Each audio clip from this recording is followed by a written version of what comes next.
Ya, saya bila mendengar beberapa kali Tun bercakap tentang isu LGBTQ ini, saya agak terperanjat kerana saya merasakan kenapa Tun membawa isu ini. Dia seorang public figure, ahli politik, ya.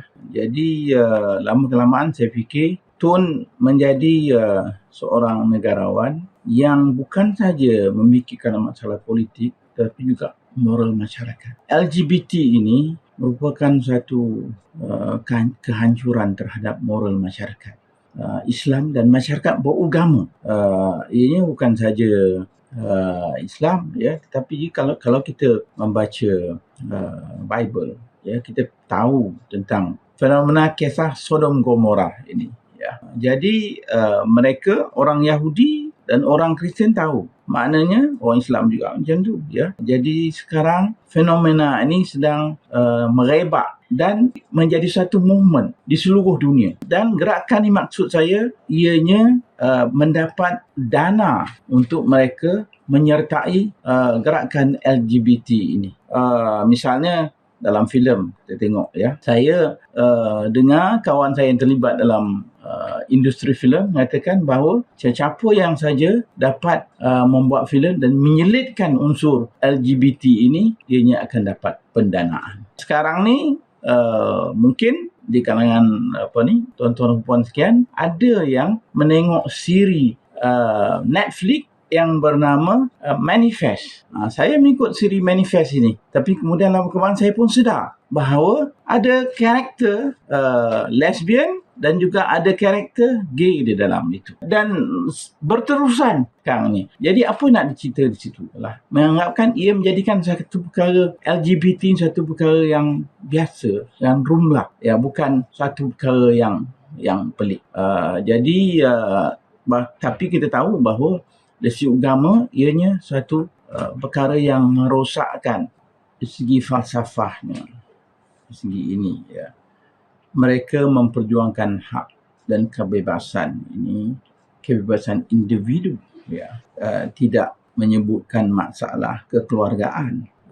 Dalam tradisi Islam dan tradisi orang-orang beragama ialah dia ini bertentangan dengan liberal yang falsafahnya adalah berdasarkan liberalisme, berdasarkan individualisme, ya. Individualisme ni dia kira kebebasan individu, ya. Tetapi kita masyarakat Timur, masyarakat Islam dan sebagainya ini, kita pandang berat adalah pertamanya adalah kekeluargaan. Kalau tak ada keluarga, maknanya dibenarkan perempuan kahwin dengan perempuan, lelaki kahwin dengan lelaki, akhirnya musnahlah tamadun. Tak ada lagi siapa yang akan menyambung zuriat. Itu dari segi sosiologinya, ya. Tetapi kita tahu bahawa kita perlu lihat dari segi ini bukan daripada mentaliti manusia saja. Kita pun kena tahu tentang apa Tuhan, ajaran agama, ya. Kenapa Sodom dan Gomorrah itu hancur. Jadi kita jangan ambil ringan perkara ini, ya. Jadi bagi mereka yang baca Bible, saya tengok kisah Sodom dan Gomorrah, dan orang Islam tengok ajaran Quran dan kisah Nabi Lut. Ya, ini perbezaan pendapat. Kita tidak menerima, masyarakat kita tak dapat menerima falsafah liberalisme ini. Itu sebabnya mereka berlandasan kepada individualisme, ya. Dan individualisme ini dan kita lihat sekarang kerosakan moral masyarakat Barat dan masyarakat, ya, yang mengikut LGBT ini sedang merosot, ya, dan menghadapi masalah dan krisis yang besar. Kita tak cakap pasal negara seperti Malaysia saja. Tengok apa yang Rusia buat, ya. Rusia telah mengadakan undang-undang yang tidak membenarkan masyarakatnya mengembangkan, mempromosi budaya LGBT, ya. Begitu juga masyarakat India, masyarakat agama Buddhis, ya, Confucianis, ya, yang Afrika dan sebagainya, itu semuanya menolak. Ini satu fenomena baru yang muncul, ya, dan kebimbangan saya. Dan saya rasa Tun sedar perkara ini, dan beliau mengambil tindakan supaya masyarakat Malaysia ni sedar dan ambil perhatian. Saya dapat maklumat yang bahawa mereka yang terlibat dalam budaya LGBT ini pada tahun 2013 172,000. 2018 melonjak kepada 310,000.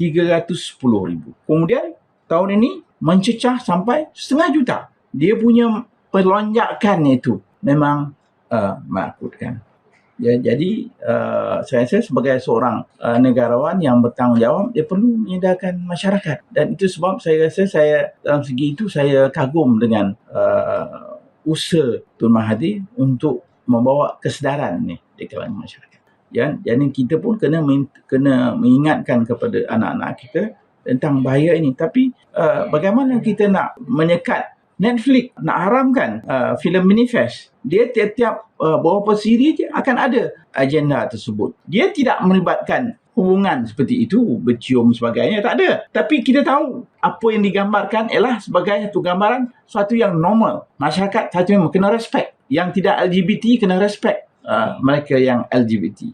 Ini satu yang bahaya. Jadi sekarang ni orang LGBT ini, apa yang berlaku sekarang, dia nak tuntut hak. Ini bagaimana apa yang berlaku sekarang ni, LGBT sekarang ni telah menuntut hak mereka. Dan di barat misalnya, hak untuk buat parade, hak untuk buat jalan menggunakan simbol LGBT, warna pelangi. Di Amerika menjadi constitutional right, hak berperlembagaan dipertahankan. Jadi sekarang ini satu fenomena juga bahawa di mana golongan minoriti ini memaksa golongan untuk menerima hak mereka.